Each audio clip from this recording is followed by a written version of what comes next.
everyone, and welcome to The Right Track. Today, I'm interviewing LaToya London, somebody who I admire so much. Both a singer and actor, LaToya first became known for her long run on American Idol, and her debut album, Love and Life, landed her on the Billboard charts with a number of R&B hits. She went on to win an Ovation Award for her performance in the Broadway musical The Color Purple for her role as Nettie. She's also been seen on screen on Tyler Perry's Medea on the Run, released by Lionsgate, among other projects. I was introduced to LaToya by Teddy Bishop and Barry Ladd of Icon Music Group in Atlanta. Needless to say, I am really, really excited to have this chat with her. Hey, LaToya, how are you? Hi. I'm good. It's so nice to see you. Thank you. You too. Thanks for having me. Where are you? Oh, of course. Thanks for being on the show.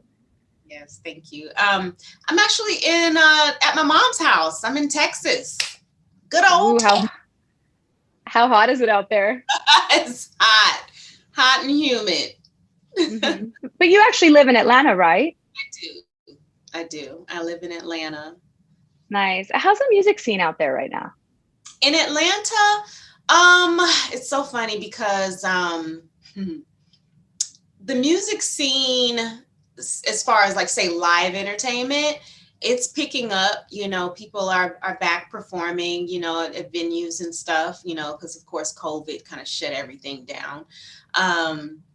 But as far as like say the entertainment scene, albums and all that type of stuff. I've just been in a bubble, in my own bubble in the studio, recording my own stuff. I'm still kind of meeting people and getting on the scene in Atlanta as far as, the music scene is concerned. So believe it or not, I mean, I've been there for a while, but I've traveled so much that I was hardly home. And when COVID happened, I had to be home. And so I just started, getting in the studio and I was introduced to this particular studio because even that, I didn't know like, okay, what studio am I going to, work out of or where I'm going to go. So I was introduced to a studio through a friend and then love the engineer I was working with. And then, I just started recording my project. So that's so exciting. So you got some music in the works. I do. Nice. Well, great. So I kind of wanted to sort of rewind and ask you how you started out in music, like what your childhood was like. I know that, you grew up in a musical family, right? With lots of entertainment going around and going on, and kind of just how you grew up and how did you know that entertainment was your calling? Okay. So, my mom, she always loved music. So she was always playing music. And she said when I was younger, I would sing along with the radio, could barely talk and pronounce the words, but she can tell that I had an ear because, I was hitting the notes, And so from there, I would just sing around the house, and my mom's friend, she noticed me singing one day and she was like, I guess I was singing a Whitney Houston song. So she was like, okay, LaToya, sing it again. And then she was like, now when you do it this time, go down to the ground with it. And so I went down to the ground with it. So she took me, my mom did hair at the time. My mom was into, she was a beautician, so she did hair and nails at home in the kitchen and stuff. So she took me to sing in front of my mom, and my mom just cried. And from there, it was like I was encouraged to sing, and it was something that I liked to do. And I got positive reinforcement. So, it kind of just meshed and worked out. My first gig was at her wedding, my mom's wedding in 1986. Oh my gosh. I was telling my age. I should have just said I was 7. And I sang The Greatest Love of All. And I sang it. Yeah, I know. I love Whitney Houston. Whitney Houston was everything. Like I studied her. And so anyway, that was my first gig, and I got a standing ovation. And just from there, it was like, when we would go over to my mom's friend's house, it was a thing. Like before we left, LaToya would sing for everybody, LaToya, get out here and come sing. So it just kind of picked up. And then, my mom, she put me in the children's choir at church. And then I was in talent shows, in the community talent shows and stuff. So it just developed, my craft started to develop within the choirs that I was singing. And then, singing by myself, just practicing and listening to these artists like Anita Baker, Mariah Carey, Whitney Houston, like I said, In Vogue, and emulating these singers. And then, I just dove into it. I loved it. And then I kind of took the ball from my mom and ran with it and entered myself into stuff, Right. I found studios to work out of and became, what they call a little studio rat. I was always in the studio recording. So it just became. Oh, so you were recording in studios At like age 12. really young. Yeah. 12. Yeah. My dad, he would, we would go to the studio in San Francisco, at this guy's house. He had a studio in his home, and I was recording, and that's where I learned just the start of recording. And then by 16, my vocal coach at the time introduced me to a guy named Preston Glass, who's a Grammy award-winning songwriter who worked with Franklin and Natalie Cole, and just to name a few. And I would sing demos for him. So he taught me like studio etiquette and just organization within the studio, how to be very, particular, about specific things, sound, getting the notes right, and how to troubleshoot when you want to go back and fix something. Just all these things I learned so much from him. And so from like 12, then 16, then by the time I was 18, I was working on my own stuff and performing in bands, sneaking into clubs and auditioning for the talent shows in clubs. And then I joined a corporate band actually, and would travel with them.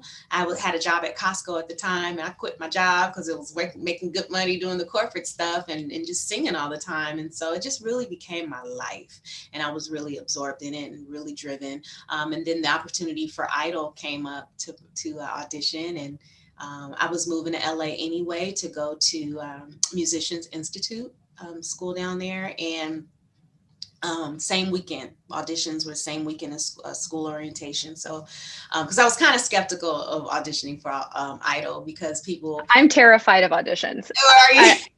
Terrified. I've done them, but every time I'm so nervous. Like, tell me about the audition. What happened? Yeah. So, well, first, I was reluctant to go or just audition period, because people were saying like, you do stuff like that, it'll pigeonhole you. You know what I mean? You won't be able to move on and do other things. People just only know you for that. So, I was a little reluctant, but then a friend of mine, she was just like, Idol's going to be in LA this weekend. And I was like, oh, I'm going down there. And, I thought about it and I said, you know what do I have to lose? Let me just go. So I went, and my cousin, she rode down with me, and she was my little ride or die. And we slept outside for a few days with everybody, and shoot, it was the best decision. How old were you about, like, at that time? I was 24 at that time. Well, 24. Nice. We're going on 24. Yeah. No, actually. And like, uh-huh.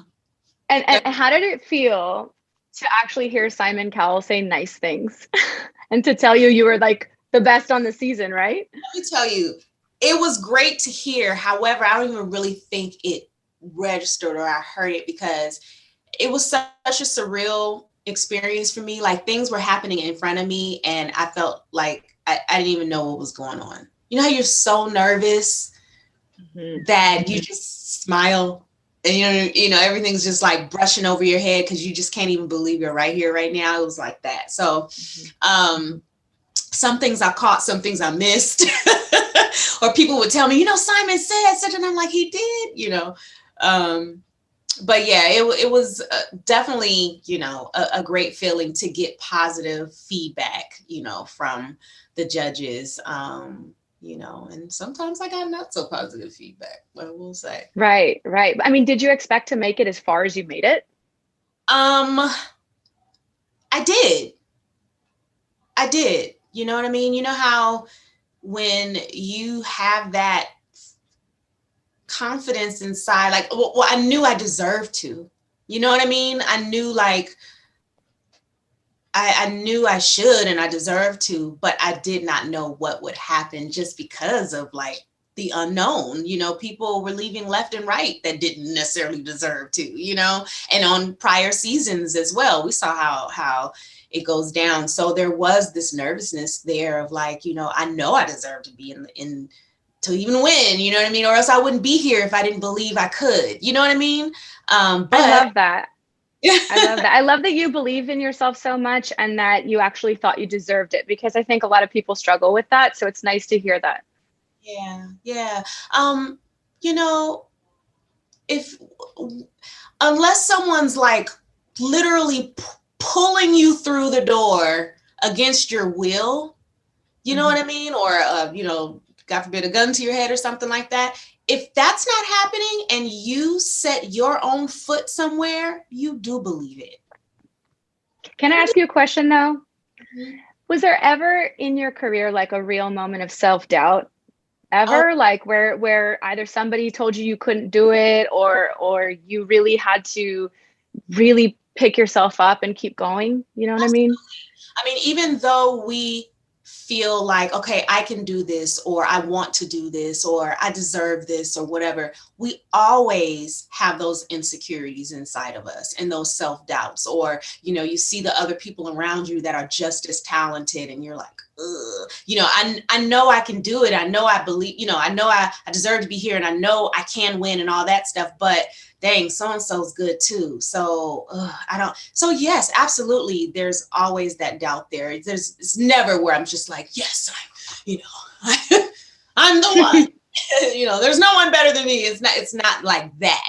But yeah, absolutely. And you got to just kind of fight through it. Fight through those doubts and just say, I'm just going to give it my all and just see what happens. I love it. I love that. Well, my next question for you is, so after American Idol, once your song started hitting the Billboard charts, Mhm. how did that feel? I mean, what was that experience like? Like, did people treat you differently? I mean, what was that like? Yeah, so once I got the record deal, and first of all, when I heard my song for the first time on the radio, I was driving, on the freeway, and yeah, That's a dream for so many of us. You know what I mean? Like, oh, yes, tell me. that Yeah. feeling, it was like you're looking around, you're looking at the other cars next to you, and you're like, I'm on the radio. Does anyone have the station on? Oh my gosh, yes. Gosh, it was such a great feeling. It was like I made it, I arrived, and I'm trying to think about what was the other part of your question. Like, did people treat you differently? Did you Oh, did you notice a difference in the way people approached you and the way people talked to you?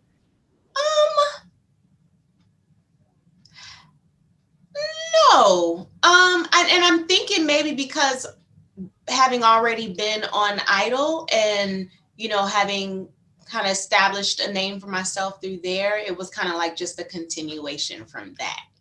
Yeah. So Idol is really like, that put me on the map for Mhm. sure. Yeah. Worldwide. Yeah. What an amazing feeling. I mean, so many people would like to be in your shoes. And I love the confidence. I love that you said, I know I deserve this. And I think that's a really powerful statement. Yeah. Yeah, So, definitely. And I would encourage, anyone that is aspiring, you know, mhm.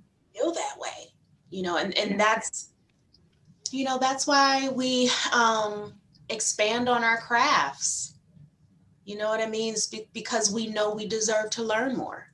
We know we Mhm. deserve, we want more, and so, yeah, I encourage everyone to just take that on, and that belief system within yourself, or else you wouldn't even try. You know what I mean? So if you're trying, Right. and you're taking that step forward to learn that instrument or to step out on that stage, you deserve it. You deserve whatever you go after. Absolutely. And can we touch on your songwriting for a little bit? Sure. I'm always curious to know how people write songs. I mean, obviously, I've written songs too, but I like to know other people's process. Like, does it come from real events that happened in life, or possibly imagined events that you could possibly understand how it feels? You have a lot of really amazing songs, and I spent the last couple of days listening to them and re-listening to them, and I love a lot of the lyrics on there. So can you tell me where you draw your inspiration from for writing songs? Sure.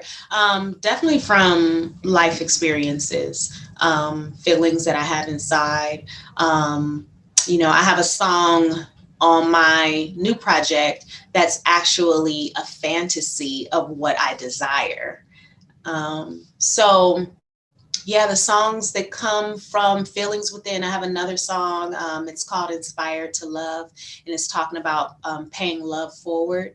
So how love is contagious, or how we treat people is contagious, right? So if I go out in the day and, I'm having an okay day, but I see someone who, and I smile at them, and they didn't expect that. They didn't expect that warm kind of greeting. And so they might then, the next person they see, how you doing? Or hold the door open for you. Then the next person, that type of stuff, those gestures, they're contagious. And so I wrote a song about it. I love that. I totally agree, by the way. Totally agree. If you're like, hey, I love your shirt or something, that you just see people paying it forward. And has anyone ever written a song about that? I don't know. You might be the first one. I just might. Ooh, I'm going to be the first in line to listen to that one. Yeah, Oh, one of my favorites. It's a really beautiful song. But the yes, last song you released was Forever, right? The about 8 months ago. yes. The music video with the palm trees, and I love that song. Thank you. Thank you. Yeah, and I liked it because it meant you're talking about staying power. Like, I'm here to win. Like, I'm not going anywhere. I'm basically moving forward all the time, and I thought a lot of people need to hear that. Absolutely. Yeah, our spirits, they live on. What we leave here, the impression we leave, our legacies, Mhm. Um, yeah. Can I bring up a song from Love and Life? Sure. Waiting for You makes me want to cry. I mean, I had to hold back tears. Like, I was like, oh my gosh, that message is so powerful. And for the listeners, the people watching this who have not heard that song and you need a pick me up, you need to go listen to that song, because but basically, I'll let LaToya describe what the message is, but it's basically your life and your passion is out there and the world is waiting for you. So tell me about that song.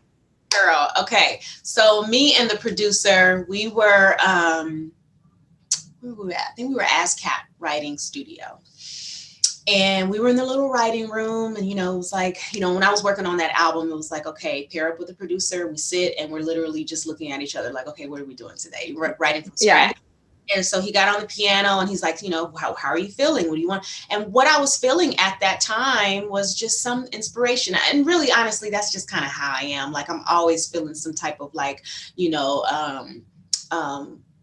just wanting to inspire, because I feel like that's what we need. You know what I mean? This society can be so hard at times. You know what I mean? Like, all these things that we feel like we have to, just all these discouragements, things we feel like we have to live up to, insecurities, doubts, like all the things that we were talking about. And so at that time, I just felt an inspirational surge. And so it just came out of me.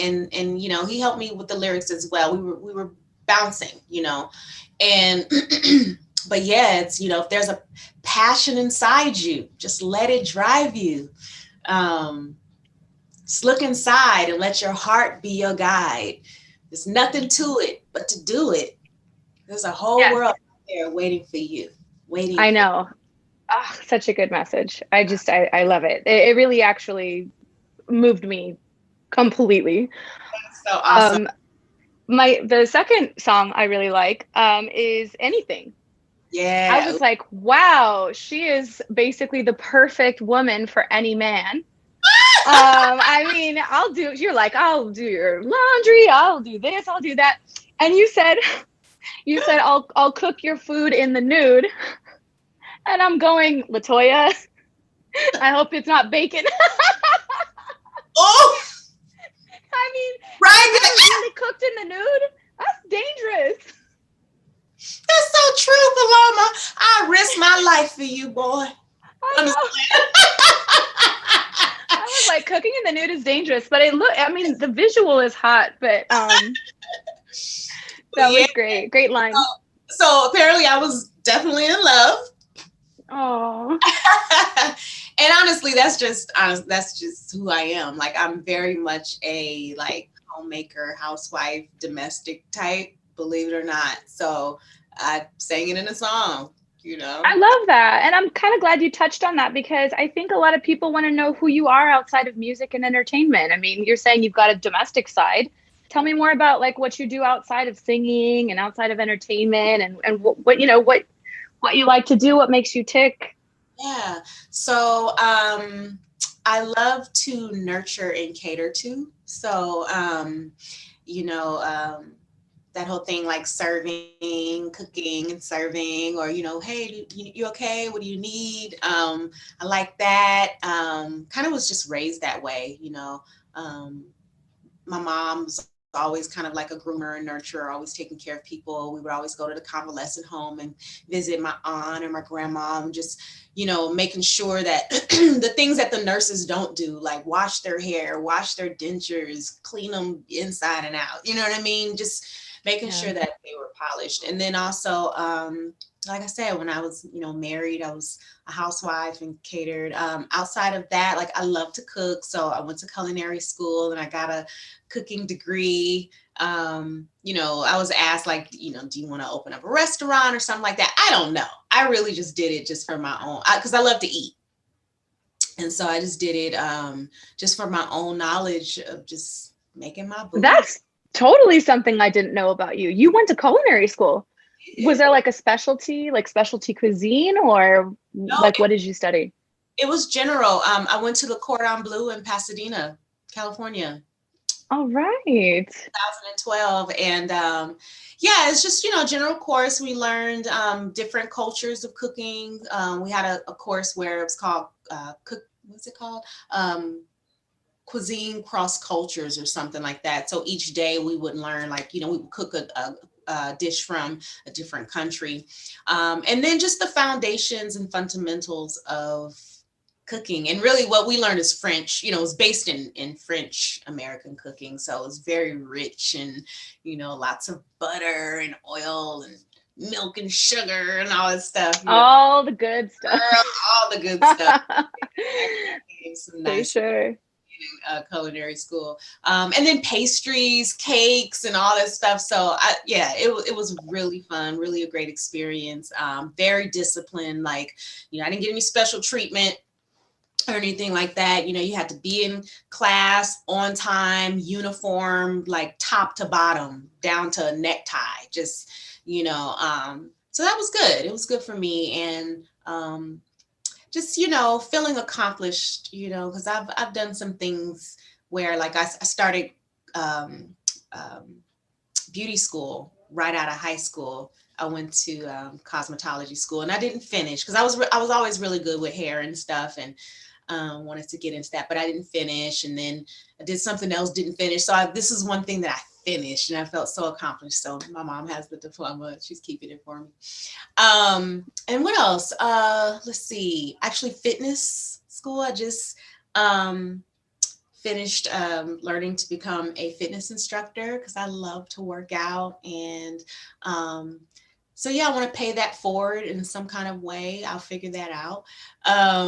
And even with the cooking, like not only because I love to eat, but also I had an experience where I learned how cooking can affect health. Literally, food is medicine, and so I wanted to figure out how to cook healthy but make it really taste good.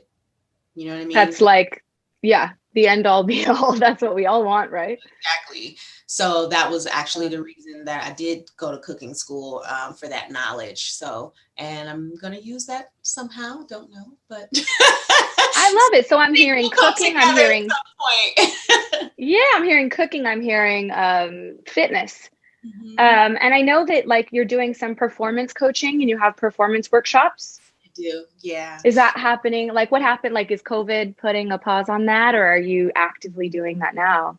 Yeah, well, I have a student that I'm working with, and yeah, I'm not like fully into it. Before COVID, I was doing more so like workshops, and now working with say individual students. But yeah, it's something that I still will continue to do. Whoever wants to come and bring me in to do Is a your workshop, student Paloma? it is Paloma. Ah, that's me. Yes. I'm going to say it right here in front of everyone. She's an amazing coach. She's helped me with my vibrato and my riffs and runs. And a really cool thing that you worked, with me on was, you got to put some pain behind those runs, or else they won't make sense. And just really, really kind of developed the way I express them, and I am forever grateful to you for that. Yes. Yes, and would recommend you to anybody. Thank you. So yeah, I Yeah. mean, I love it. I just love giving back and helping. It's very fulfilling, very fulfilling. Yeah. So then, like, what's coming up for you in the next year or so? So in the next year, I definitely want to focus on the music. It's something that just has taken a back seat, behind the acting, because I was since after Idol and the album, right after that, I started touring I did The Color Purple, worked with Tyler Perry. And so it's just like one thing after another over the course of like 15 years. And so, that long out of music is just, the music game. I learned a lot because the music game, I heard about it and how, people, they're like, you got to strike while the iron's hot. You got to stay in there, stay in people's faces. And I just really didn't get that. And now I'm like, okay, I should have stayed in it. But, so hey, I'm back. Want to really nurture that side of me because it's my first love, and it's time. So I've really just been focusing on that. Definitely would love to continue to act. I want to get more into TV and film though, because that's just one aspect that I haven't tapped into really. And but yeah, just want to get my music back out there, my voice, have whatever I have to say, I want it to be heard, and just yeah, really exercise that. So that's where I I'm at. can't wait. I'm Yeah, so excited to hear new music. I'm so excited. thank you. I have a duet with Anthony Hamilton. Excited to share with everyone. Just some really, really beautiful songs. So over the next year, that's basically what will be happening. Just song releases, videos, Yeah. shows. Hmm. Shows, man, I miss those. I finally went to a show on Tuesday, for the first time, I think, since the end of the pandemic, and I was like just blown away. I forgot how inspiring they are, and just how electric it can be to be in the audience. Live. Yeah. I wonder if, since we were sort of all deprived of live music for such a long time, I wonder if people are going to be craving live music more now. What do you think? So I think so. I mean, first of all, people are just craving to go out, Yes. period. But yeah, like, because even, we have the virtual option as well, you know what I mean? But there's nothing like being in person, seeing someone like, you know what I mean? Right there. Um, yeah, I don't think that's gonna die. I think that yeah, people want to feel stuff live and in action, you know. Yeah, people need that and they crave that. So, LaToya, where can people find you? Where's the best place for people to discover what's next and to kind of follow you? Mm. I would definitely say Instagram. I definitely need to be more active, so I will. But yeah, Instagram. Also, Royal Sound. Excuse me. Let me get it right. Yes, royalsound.world is my website. And my YouTube channel, which is LaToya London on YouTube. Okay, awesome. Well, don't worry because we're going to post all your links below this video. Okay. And the last question I'm going to ask you is, what advice would you give an upcoming or aspiring singer-songwriter? Let's see. Whew, lots of advice. um, First of all, I would say, definitely develop your craft, so um, if you just strictly want to sing, develop that, because our voices are instruments. Literally, that is our instrument and we're playing it. It's not an external, you blow into something or you strum something and the music comes. No, it's coming out of here. So treat it well, be careful. Like if you're into extracurricular activities and stuff like that, just be mindful of how you're taking care of your instrument. Get rest, drink lots of water, warm up, because it's a muscle. So, you're not going to have a sprinter or a runner isn't going to go out and run a race just out of the blue on a cold muscle. You can damage it. So you want to get it warmed up, and even if that's just, humming and singing a little bit, it doesn't have to be, just so technical, but just get it moving. Um, um, Listen to other singers and old school stuff, not only just the new school stuff. Listen to what has been done. What else would I would say? Learn an instrument. I think that would help expand your range as far as like notes you want to use, where you want to go, what the possibilities are. What else? I would say also learn the business. That's so important. There's so many singers out there that, especially from the past, that they don't own anything. They're not really eating off of their talent, and that's what you should be doing. You know what I mean? This is what you do, unless it's just a hobby to you and you have some other stream of income, then great. But most of us, it's like we want to live off this. So learning the business side of it is so important. Knowing how you make money in this business, and how you own your rights to your stuff. How do you keep your rights and stuff like that? So definitely learn the Is business. there a resource that you could recommend for learning about the business, or is it just Google searching? I mean, is there a Definitely. I mean, yeah, there's yeah. a definite book out there. It's called Everything You Want to Know About the Music Business. I own that book. I have it on my shelf. Yeah. That's a legendary book. Mhm. And they update the editions. Because things are different from back in the day than it is now. Yes. They update it, and then yeah, definitely Google. How do I make money as a singer? In the music industry, how do I make money? If I'm an artist and I'm signed to a label, how do I make money? You know what I mean? Like literally type in whatever your question is, and Google's great for that. And then ask. It's good to have mentors.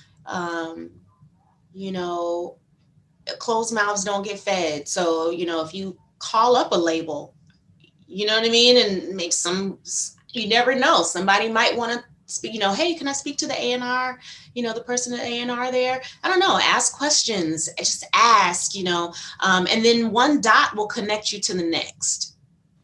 You know what I mean? Somehow.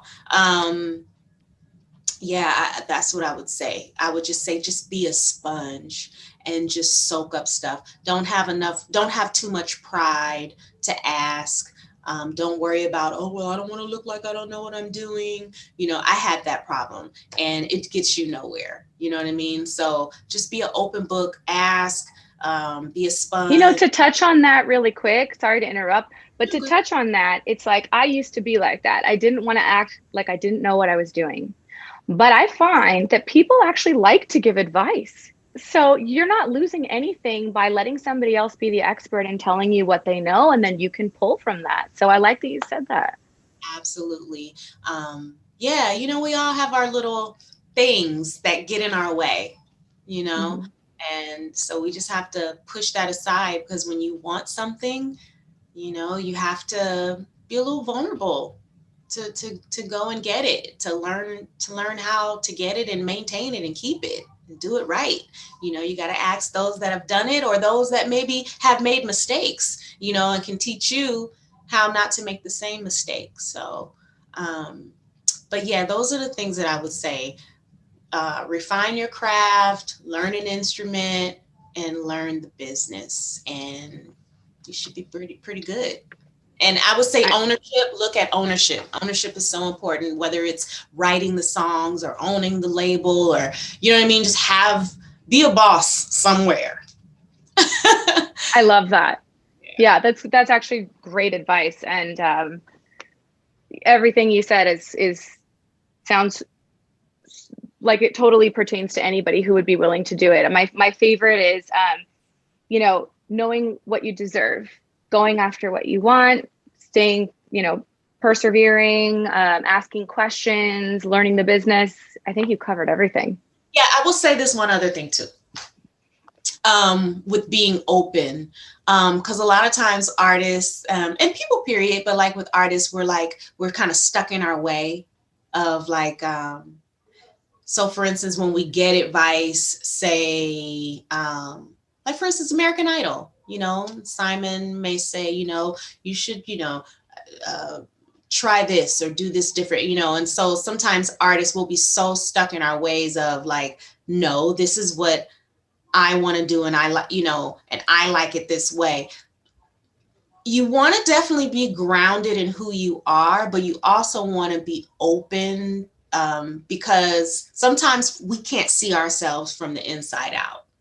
Sometimes it takes, others that are looking from the outside in to really give us a clearer picture of how we're sounding or how we're coming off or whatever. So be open to criticism, I would say. I love it. Well, thank you so much, LaToya. Thank you so much for coming on the show. Absolutely. Everybody, please follow LaToya on her Instagram and her YouTube, which I will post below. Don't forget to subscribe to The Right Track so you can catch all future interviews. LaToya, I'm so excited for your new music coming out. I'm going to be the first one to promote it and share it. And, congratulations on all your past success. And I'm wishing you nothing but success in the future as well. And again, thank you so much for being here. Absolutely. Thank you so much, for Paloma, for having me. And I wish the same for you. Thank you so much.